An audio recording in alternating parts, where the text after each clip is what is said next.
God get ready to do something. Ah, Shabbat. Speak to him. Hallelujah. God, hallelujah. Yeah. God, if you can move, go ahead on and move. Sometimes I want God to preach. Lay hands on folk.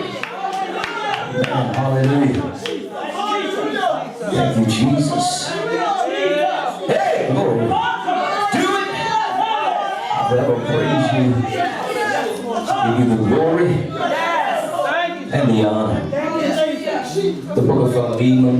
I take it that everybody is there. It's right after the book of Titus. Start at verse number 8. Because it's the only chapter 1 there is. A small book. Small chapter, I should say. And it reads on this wise, starting at verse number 8. Wherefore, though I might be much bold in Christ to enjoin thee that which is convenient, yet for love's sake I rather beseech thee, being such a one as Paul, the aged and now also prisoner of Jesus Christ.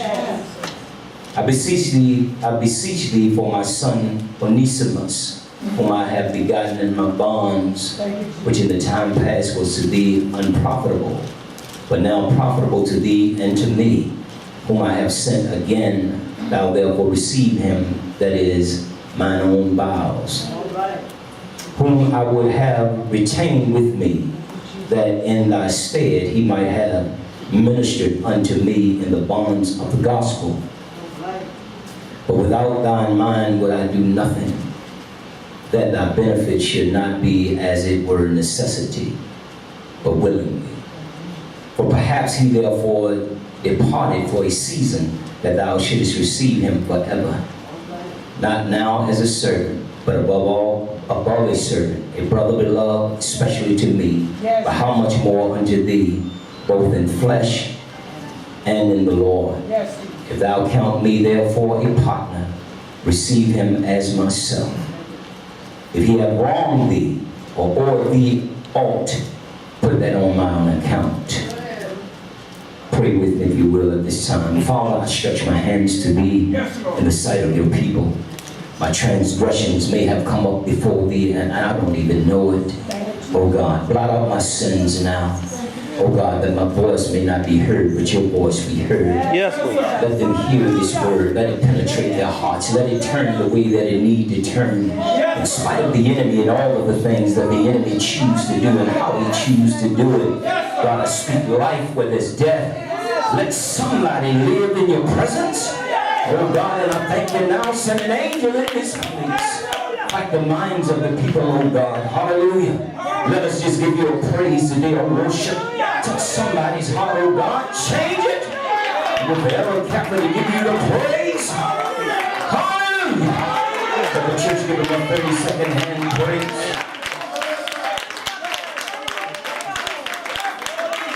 Hallelujah. Thank you, Jesus. Thank you, Jesus. Hallelujah. Yeah. Thank you. Hallelujah. Hallelujah.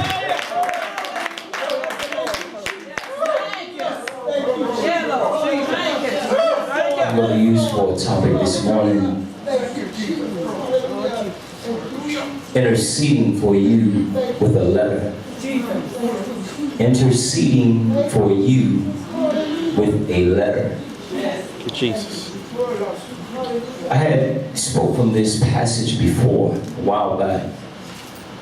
Sometimes when you speak on things, God don't reveal all things unto you. And sometimes you speak on it too fast and it's not time to talk about it. But I want to be able to talk to you concerning an individual who's a slave. And you deal with Philemon. He was an individual who was rich. He was paid, but he owned slaves. And anytime you own somebody, and you're the one that's in control of them, they have such a depth in bondage that they cry for freedom. And that's the same way that the enemy had on us when we were in the world. did things that I wanted to do and how I wanted to do it. Yes. But I was trapped in the midst of what I was doing. So Philemon owned this slave, but this slave, Onesimus, had come to the point that he stole money. And because he stole some money, he ran away from Philemon. Yes, sir. Now, Paul was in Rome, locked up at the time doing this course.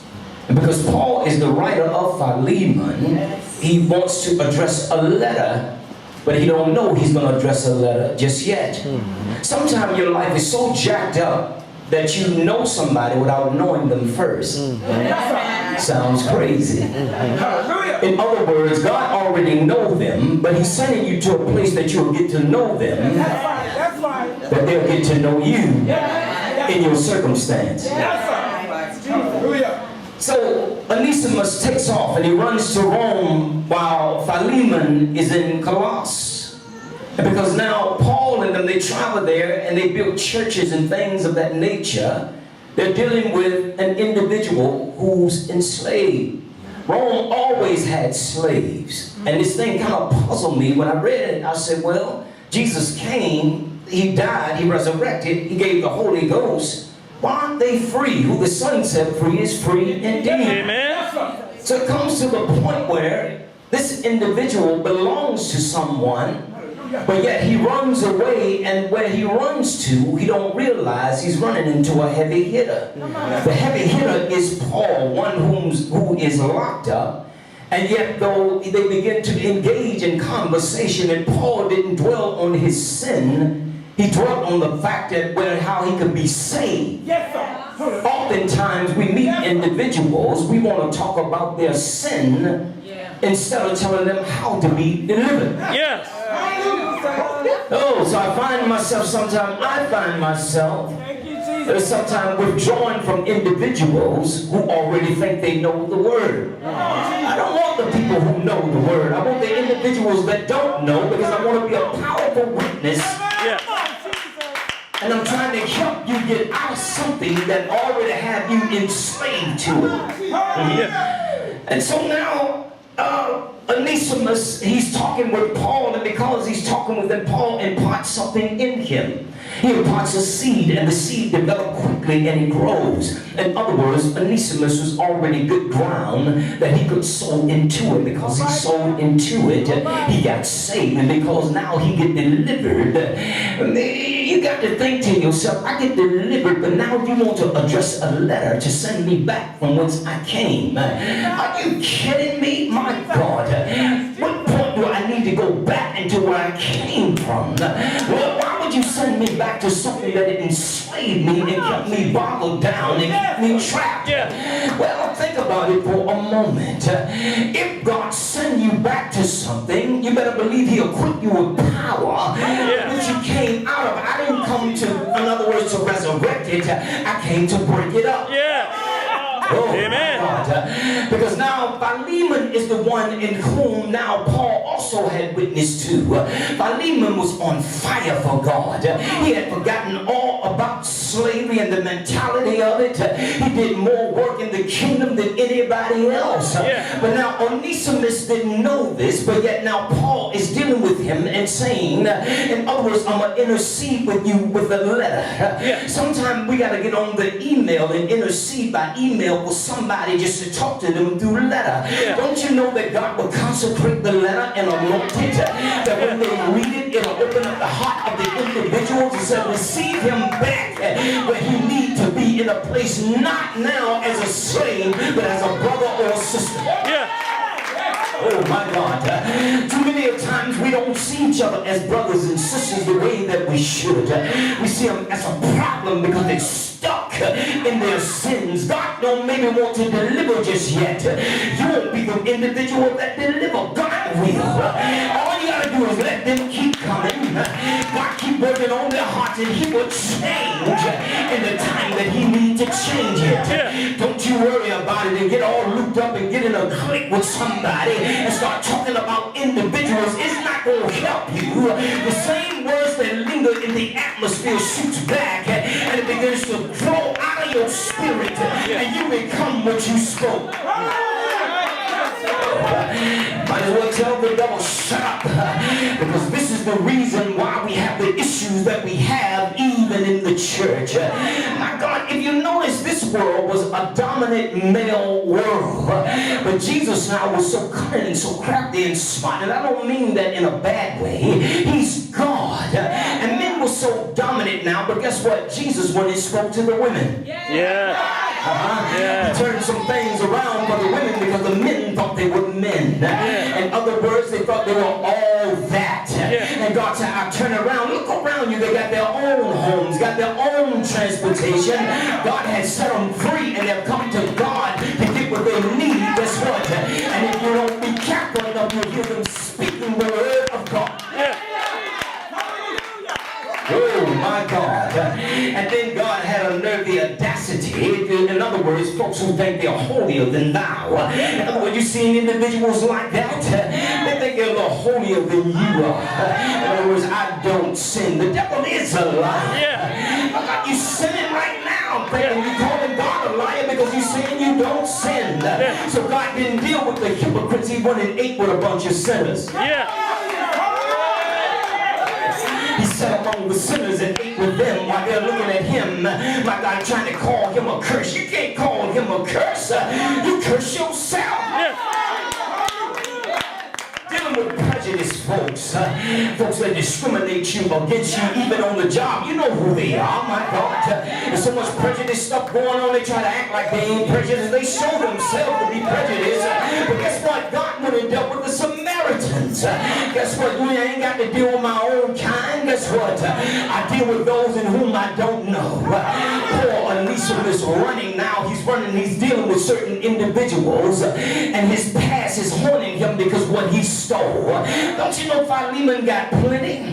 Don't you know he's changed, my God? But Paul said you got to go back. And the letter he interceded with him for was this. In other words, he told him to receive him back as a brother. Don't receive him as a slave. But listen, I'm not the one that can tell you what to do, but I can command it because I myself am an apostle. He said I can do it because I can demand it, but I won't do that. I'm asking you to receive him back out of love. Because love covers the multitude of sin where you are. Don't y'all know Jesus loves you all in spite of what you're doing? You see what you do at night, he still loves you. Wake you up in the morning, start you on your way. Jesus interceded for us by a letter with the word of God. In other words, he interceded with this letter, and when you read the letter, it talks about his death, burial, and resurrection. All you got to do after that is repent and be baptized in his name, and let him fill you with the Holy Ghost. He's not withholding nothing from you. He said, I interceded for you from the time of the foundation of the world. In spite of, I knew you were going to mess up, but I'm here for you, but I'm interceding.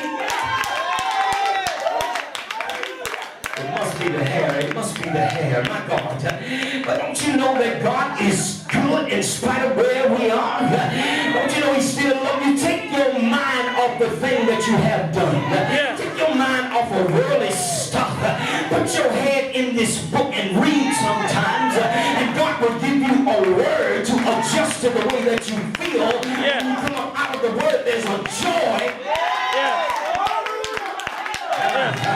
Poor Onesimus now, he stands at the door where Philemon is. And don't you know, you got to say to yourself once again, and I said it before, you got to say, you got to be kidding me. I'm standing in the same spot that I was before, back with the same individuals. How will he receive me? Yet though you're thinking about what you have done, the individual ain't thinking about it. They have loved you and forgiven you. You got to forgive yourself.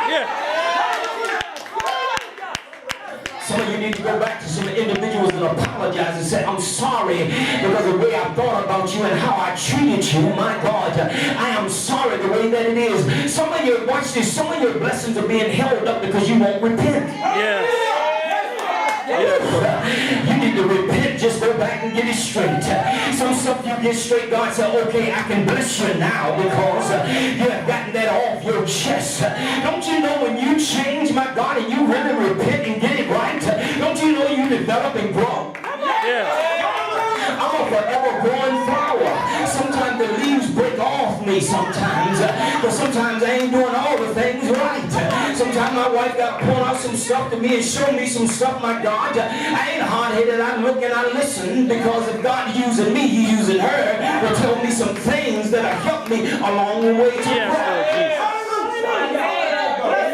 So he stands there now, and Philemon receives him, and he goes back, and whether he received him as a brother or a slave, guess what? You still got to go back, because you got to make your wrongs right. Now the law stated after 7 years that a slave should be free. My God, I don't know whether he was in his 6th year or 6.5 year, but however, even if I'm a slave to you, guess what? When the Son set free, guess what? I can be with you and still be free. Yeah. Oh my God, I can be around you and still be free. Even if I was in the prison gates, I'm still free. My God, God is good in spite of. So he interceded with the letter. That's why you hear like you hear. That's why you're doing what you need to do while you need to do it. You're not doing it for yourself. I do it for Jesus. I come in sluggish sometimes. Sometimes I'm just tired. I don't really feel like doing what I need to do. But guess what? God intercede with me by Spirit and revive me and quicken this mortal body that I may get up and do what I need to do.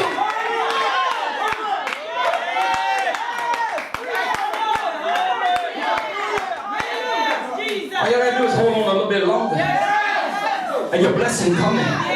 The enemy always tell you it ain't going to happen. Okay, he make you look at the problem. Stop looking at the problem, my God, and get up and see Jesus for who he is. It's got to happen. Listen, some people got faith enough to pay tithes. Can I go there just for a second? They got faith enough to do that. Some individuals don't have enough faith to do it. But guess what? God rained down on the just as well as the unjust. And I don't care who you are, God blesses those.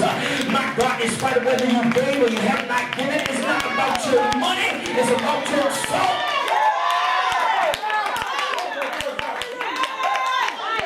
We come together in spirit to give him praise and worship for what he already has done. Don't y'all know God is already blessing us? Give you word every Sunday, my God. While the bread is rising and you got your chicken already baking in the oven, my God, or whatever you intend to do. But he give you a word.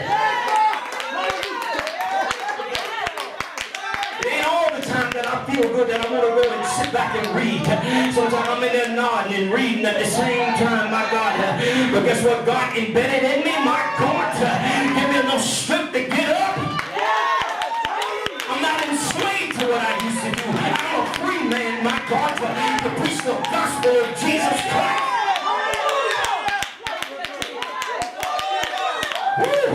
Look around you, my God. Look around you. You ain't have nothing. God gave you some of everything. Some people don't want nothing because they ain't trying to get up to get something. But guess what? I got a lot of something in spirit in Jesus.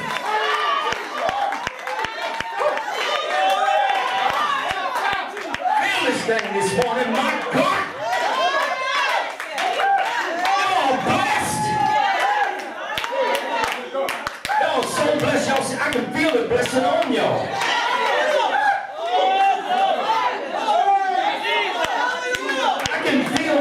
Literally on y'all, my God. That's what I'm talking about. See, pastor's supposed to make the sheep look good, my God. If I take care of you, God gonna take care of me. I'm not worried about that. My God, I'm trying to sow into you that you look good. Not break you up your money and rob you, my God. I'm not on me some muss. I tell you, pay your bills, do what you're supposed to do, my God. Take care of home, my God. God gonna take care of you.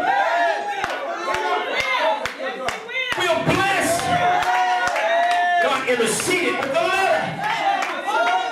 The letter killeth, but the spirit makes it alive. That's why Paul can write like he want to write. I don't know why I can feel like I can't even shut my mouth today, my God. I don't know who I'm talking to, but you blessed.